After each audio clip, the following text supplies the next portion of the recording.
So the slide to authoritarianism is started, and in the beginning it is Comey, which is just bizarre to me because Trump really owes his presidency to James Comey, bar none. I think multiple polls bear this out, that the start of reopening the investigation into Hillary's emails was a primary driver to Trump getting elected the first time. So now he goes and I hate this still to say that he takes the unprecedented action of directing the Department of Justice directly to prosecute one of his political enemies, or someone he perceives as a political enemy. James Comey was just doing his job. At the end of the day, that's what he was doing. Like him, hate him, I personally think he had some serious lapses of judgment. There again, mea culpa, I was not a Hillary supporter either. I think, not entirely sure why at this point, but yeah, I was one of those in 2015 that was probably responsible for Trump. I voted for the Libertarian, to be perfectly frank. But James Comey, after a federal grand jury has indicted him, issued this on social media.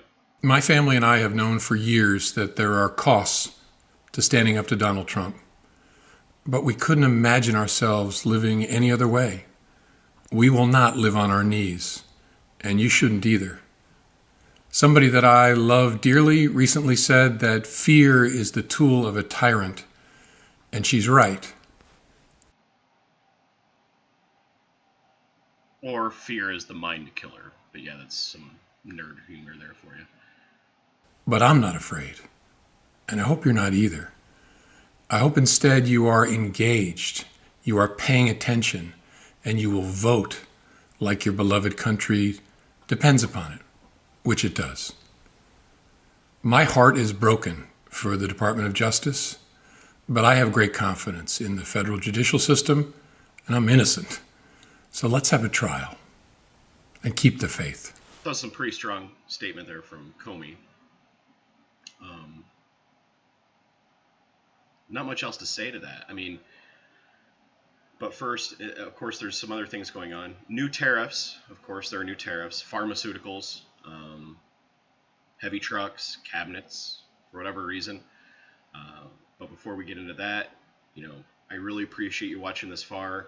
Please hit like and subscribe, and we'll continue on with our little blue sky share here as we go through some of the news here today. So now we're doing it so now tariffs are furniture, 100% tariff on medications, which, in case you are unaware, most of our medications are manufactured elsewhere. They're not manufactured in the United States. Now, mea culpa on the tariffs, because I was right and I was wrong.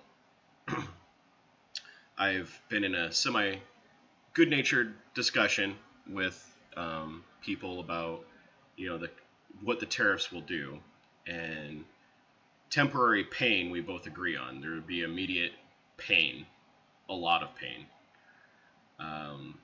My argument was that manufacturing investment will not hit into the United States to manufacture in the United States because it's not cost effective.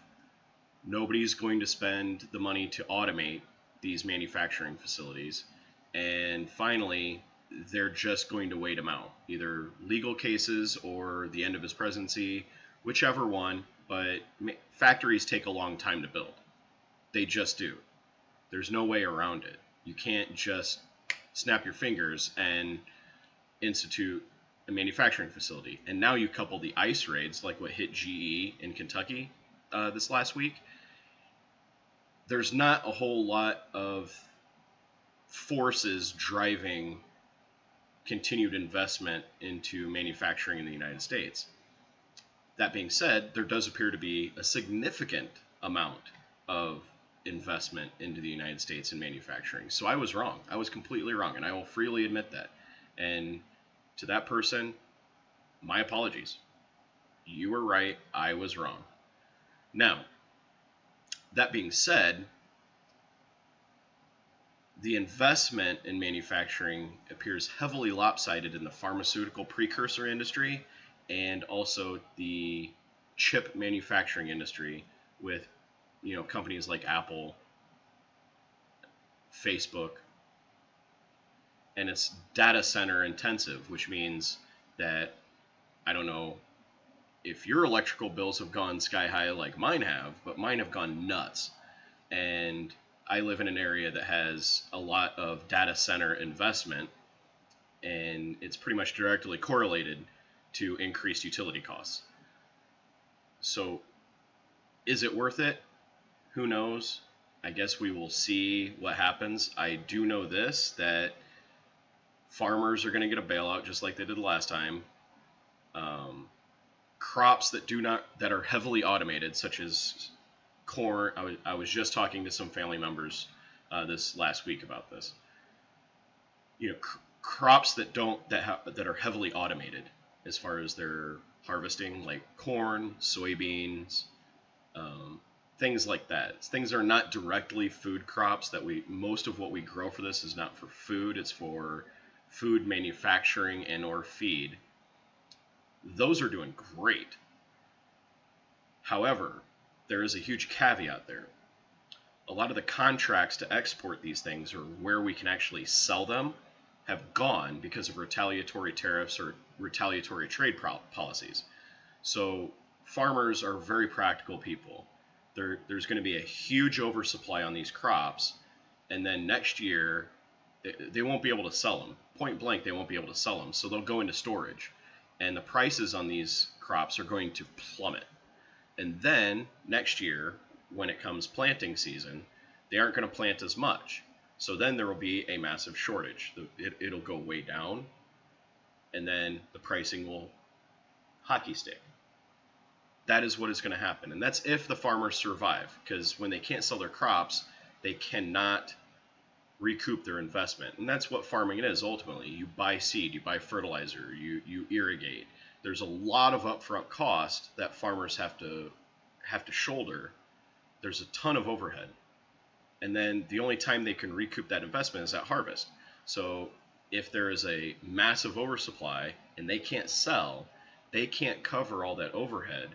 And most farmers, small farmers, take out loans or crop insurance or something of that nature in order to smooth the cash flow in order to time when they can sell the crop.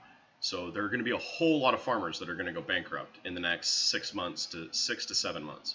The farm bankruptcies, unless there is a government bailout. Now, I will caveat myself and say, unless there is a government bailout, there will be massive farm bankruptcies because of these tariffs. I'll do more videos later on. Just wanted to hit these important topics, and thank you for watching. Thank you very much.